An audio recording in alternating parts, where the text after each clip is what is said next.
यहाँ हम ध्यानाकर्षण के अंतर्गत शिक्षण तकनीकी, कक्षा प्रबंधन और बैठक व्यवस्था के विभिन्न आयामों को समझेंगे और देखेंगे कि विभिन्न बैठक व्यवस्थाओं को अपनाकर अध्यापक अपने कक्षा शिक्षण को कैसे और अधिक रुचिकर और प्रभावी बना सकते हैं। कक्षा प्रबंधन बच्चों की अधिगम प्रक्रिया में भागीदारी को बहुत सीमा तक प्रभावित करता है। इसलिए आवश्यक है कि शिक्षक अपनी कक्षाओं को इस प्रकार नियोजित करें कि सभी बच्चों को प्रतिभागिता और सीखने के पर्याप्त अवसर मिल सकें। प्रायः शिक्षक बैठक व्यवस्था का परंपरागत रूप अपनाते हैं और बच्चों को एक ही प्रकार की पंक्ति में बैठाकर शिक्षण करते हैं। ये अरुचिकर होने के साथ साथ शिक्षक के हर बच्चे तक पहुंचने और सहयोग देने में बाधा उत्पन्न करती है। अध्यापकों को इस तथ्य को ध्यान में रखते हुए अपनी कक्षा की बैठक व्यवस्था सुनिश्चित करनी चाहिए। शिक्षकों को मुख्य रूप से ध्यान देना चाहिए कि बैठक व्यवस्था गतिविधि के अनुरूप हो और बच्चों तक शिक्षकों की पहुंच को आसान बनाए। आइए देखते हैं हम अपनी कक्षा शिक्षण में किस प्रकार की बैठक व्यवस्था को अपना सकते हैं। समय समय पर बच्चों को अर्ध चंदाकार आकृति में बैठाएं। विभिन्न क्षमता वाले बच्चों को जोड़ी में बैठाएं। कक्षा में जो बच्चे कम सुनने वाले, कमजोर नजर वाले या बोलने में असुविधा वाले हों, उन्हें प्रथम पंक्ति में श्यामपट्ट के निकट बैठाएं। कभी कभी बच्चों को छोटे छोटे समूह में बैठाकर शिक्षण कार्य करें। आइए देखते हैं इससे क्या लाभ होगा। कम सुनने, कमजोर नजर वाले और कम बोलने वाले शर्मीले बच्चों को सीखने में मदद मिलेगी। शिक्षक कक्षा के सभी बच्चों पर ध्यान दे पाएंगे। विभिन्न क्षमताओं वाले बच्चे आपस में एक दूसरे से सीखेंगे। कक्षा के सभी बच्चे गतिविधियों में शामिल हो पाएंगे।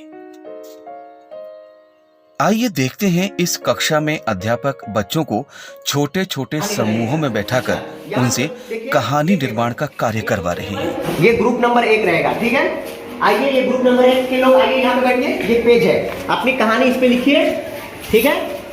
ये अपनी कहानी ये लिखिए, है ना। अपने सारे साथियों की मदद से लिखिए इस कहानी को।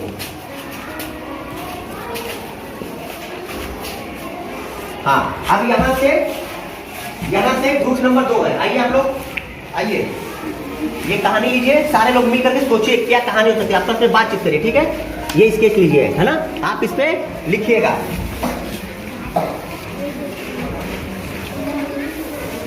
हाँ, अब यहाँ से ये तीनों लोग आ जाइए। तीनों बैठ के लोग आइए यहाँ पे बैठिए। ये कहानी नंबर 3, ग्रुप नंबर 3 की कहानी होगी, ठीक है। बात समझ में आ गई? क्या करना है? सारे लोगों से पूछिए क्या करना है। अब जो है यहाँ से आप लोग आइए करके। ये ग्रुप नंबर 4 क्या है? ये ग्रुप नंबर 4 है। हाँ, आइए इस ग्रुप नंबर 4 को आप लोग लिखिए। हाँ, ये कहानी को सोचिए और लिखिए, ठीक है। और ना समझ में आए कोई बात तो हमसे भी पूछ लीजिएगा, ठीक है। धीरे धीरे बात करिए, अपने सभी साथियों से धीरे धीरे बात करिए। सर्वप्रथम अध्यापक द्वारा बच्चों को कुछ चित्र और खाली पेज दिए जाते हैं। उसके बाद अध्यापक बच्चों को छोटे छोटे समूहों में बैठाकर उनसे आपस में उन चित्रों पर बातचीत करने को प्रेरित करते हैं। यहाँ बैठक व्यवस्था बदल जाने पर सभी बच्चों को गतिविधि में शामिल होने का मौका मिल रहा है और अध्यापक द्वारा उनका अवलोकन भी किया जा रहा है। आइए देखें कि इस बैठक व्यवस्था को एक अध्यापिका किस प्रकार अपनी अंग्रेजी की कक्षा में प्रयोग करती है। यहाँ पर शिक्षिका संज्ञा शब्दों की एक गतिविधि करा रही है।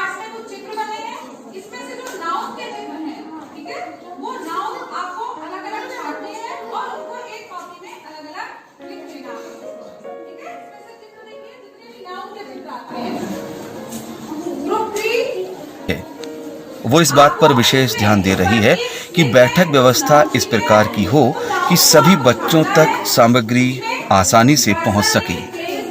इस प्रकार की शिक्षण व्यवस्था से छात्रों के बीच अंतःक्रिया बढ़ती है और वे समूह में कार्य करना सीखते हैं।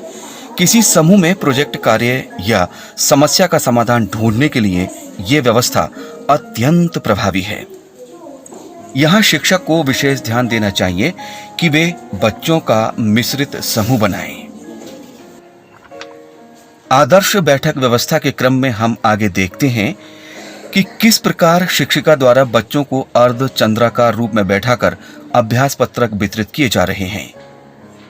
बच्चों को अर्धचंद्राकार बैठाना तब उपयुक्त होता है जब इसके लिए पर्याप्त स्थान हो।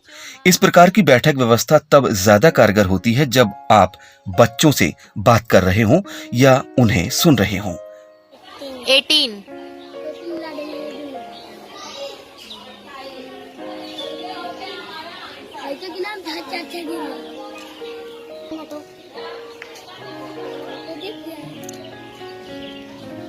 मैम उसी के पास खड़ा है, देख नहीं रहा है।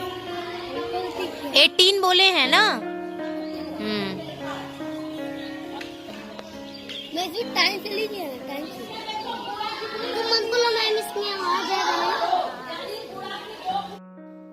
इस प्रकार हमने देखा कि शिक्षक बच्चों की बैठक व्यवस्था में बदलाव करके प्रकरण को प्रभावी तरीके से समझाने के उपरांत संबंधित गतिविधियों में सभी बच्चों की प्रतिभागिता सुनिश्चित कराते हैं। कक्षा प्रबंधन का यह तरीका शिक्षण को और अधिक प्रभावी बनाता है। सभी शिक्षक किसी पाठ्यांश या प्रकरण को पढ़ाने में कक्षा प्रबंधन और बैठक व्यवस्था की इस तकनीकी को ध्यान में रखकर योजना बनाएं। सीखने सिखाने की प्रक्रिया में यह अत्यंत उपयोगी सिद्ध होगा।